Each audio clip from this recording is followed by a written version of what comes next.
Bonjour à tous, aujourd'hui dans Science Click, embarquons ensemble pour un voyage visuel à travers l'espace et le temps.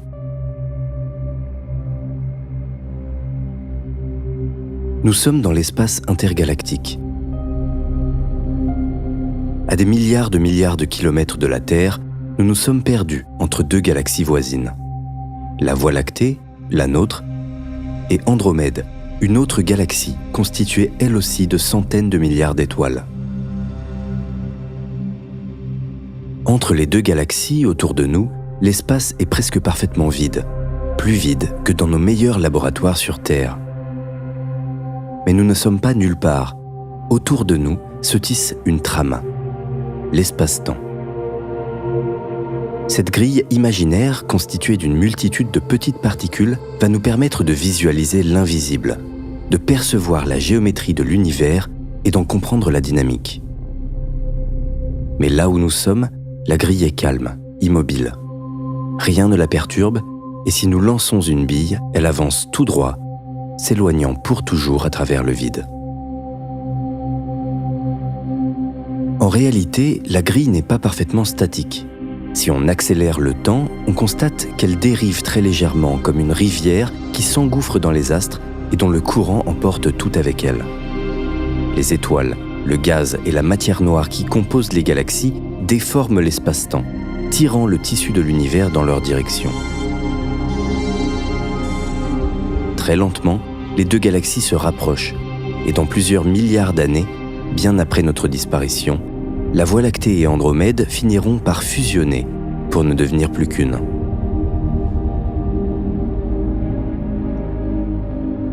Mais tandis qu'Andromède s'approche de nous, les chercheurs ont découvert à l'orée du XXe siècle que la plupart des galaxies s'éloignent, d'autant plus vite qu'elles sont lointaines.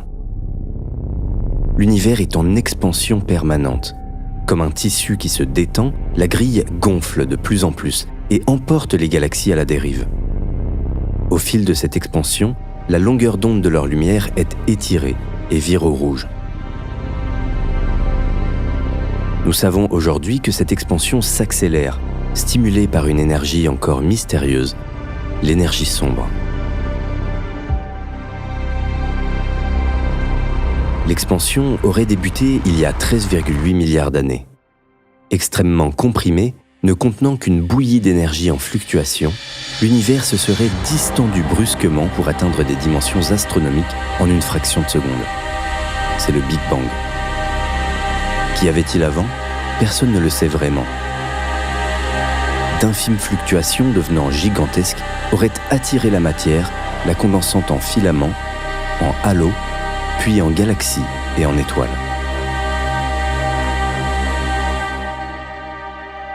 Aujourd'hui, c'est à proximité de l'une de ces étoiles que nous vivons, le Soleil. Autour du Soleil gravitent de multiples corps, planètes, astéroïdes et comètes se déplaçant librement dans la grille de l'univers. L'immense masse du Soleil courbe l'espace-temps et la trame de l'espace tombe vers l'étoile, emportant tout avec elle. C'est ainsi que les planètes orbitent sans s'éloigner du Soleil. À chaque instant, elles avancent tout droit, mais le courant ne cesse de les rabattre vers le centre. Dans une moindre mesure, les planètes attirent elles aussi la grille de l'univers dans leur direction. La Terre retient par exemple la Lune, son satellite naturel, ainsi que tous nos satellites artificiels.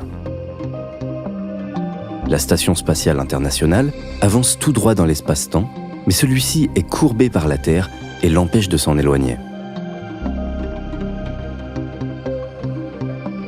À grande distance, la grille s'écoule lentement, et un objet passant suffisamment vite n'aurait aucune difficulté à s'en extirper. Mais plus on s'approche du centre, plus le flux se densifie et le courant accélère. La gravité augmente. À la surface de notre planète, les fusées doivent s'imprimer une vitesse très élevée pour décoller du sol et s'échapper de la Terre. La grille converge vers le centre, et si on lâche plusieurs pommes les unes à côté des autres, l'espace-temps les rapproche dans une direction et les étire et les sépare dans l'autre. On parle de force de marée. C'est ce même effet que la Lune inflige à la Terre causant un déplacement des masses d'eau à sa surface.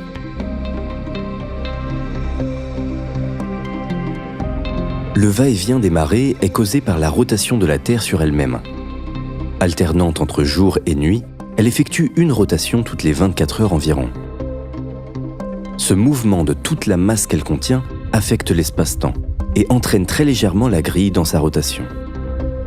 Lorsqu'on lâche une pomme, même si elle ne touche pas la Terre, la rotation de notre planète l'influence à distance et dévie un peu sa trajectoire et son orientation. Dans la Terre, la grille continue de tomber vers le bas. Elle cherche à tout entraîner vers le centre. Mais les matériaux qui composent notre planète sont résistants. Ils exercent une énorme pression vers l'extérieur pour ne pas s'effondrer sur eux-mêmes. C'est cette pression que l'on ressent dans nos jambes lorsqu'on tombe au sol après une chute libre.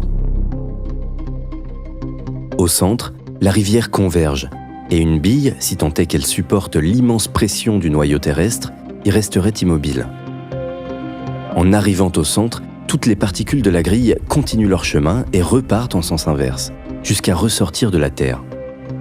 Si l'on pouvait traverser la planète en chute libre, nous finirions par en ressortir.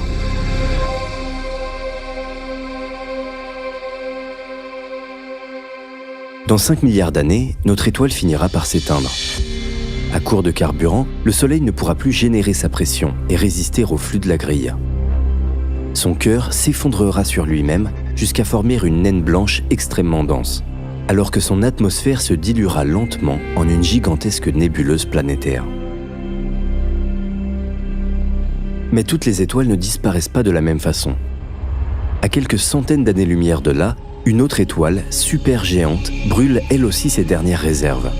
20 fois plus massive que le Soleil, sa pression interne ne parvient plus à supporter tout son poids.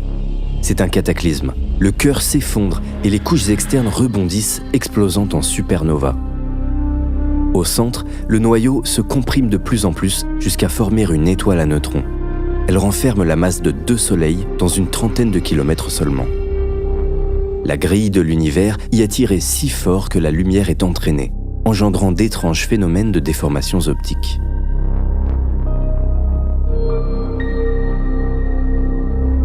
Mais à quelques milliers d'années-lumière de là, une autre étoile encore plus massive s'apprête à exploser. Son destin sera tout autre. En un instant, le noyau est emporté vers le centre et les couches externes violemment soufflées. Cette fois, le tissu est plus fort. Il entraîne le cœur de l'étoile, incapable de résister, vers un centre où toute la masse se condense. À l'intérieur d'une sphère, l'univers devient si courbé que son tissu tombe plus vite que la lumière. Rien ne peut échapper à ce tapis roulant infernal. Tout est emporté par le courant, il est impossible de rester immobile ou même d'envoyer un quelconque signal vers l'extérieur. C'est un trou noir. Certains trous noirs naissent à proximité d'une autre étoile et peuvent alors capturer sa matière sous forme de plasma à très haute température. Entrant en orbite autour du trou noir, le plasma forme un disque d'accrétion qui perd de l'énergie et spirale vers l'horizon. Dans un trou noir, tout près du centre, le flot de l'espace-temps tend vers l'infini. Les objets y sont fortement déchirés. En quelques fractions de secondes, le tissu s'étire si violemment qu'il sépare les atomes les uns des autres et spaghettifie tous les corps.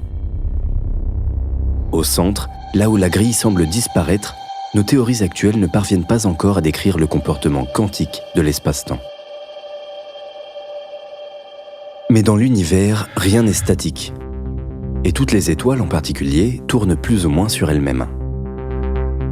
Lorsqu'elles meurent et que leur noyau se comprime pour former un trou noir, leur rotation accélère comme une patineuse qui replie les bras le long de son corps. Cette rotation s'imprime dans le tissu même de l'espace qui continue de tourner après la disparition de l'étoile. En dessous d'une certaine distance, dans ce qu'on appelle l'ergosphère du trou noir, toute la grille est emportée dans un siphon plus rapide que la lumière qui entraîne les corps dans un même sens de rotation. Même la lumière est forcée de tourner avec le trou noir. Sous l'horizon, là où la grille tombe plus vite que la lumière, un tel trou noir posséderait un second horizon, interne, où la force centrifuge générée par la rotation de l'espace-temps contrebalance la gravité et ralentit la chute de la grille.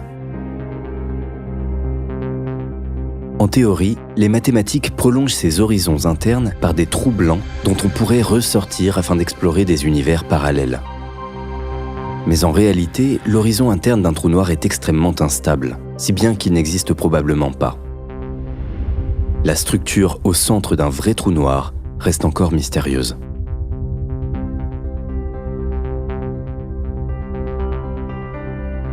Pour finir, il peut arriver que deux trous noirs se rencontrent et se mettent alors à danser, se tirant l'un vers l'autre de plus en plus vite jusqu'à fusionner et former un trou noir encore plus gros. Ce nouveau trou noir vibre comme une bulle de savon et finit par se stabiliser.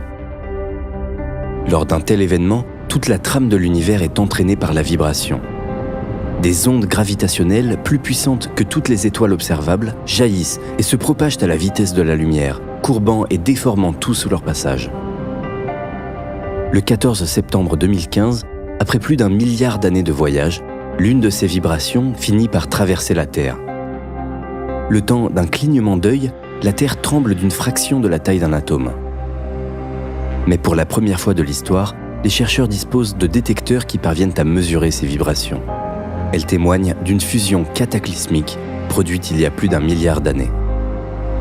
En 2015, s'ouvre alors un tout nouveau champ de l'astronomie, gravitationnel, nous permettant de sonder l'invisible, la structure même de l'univers.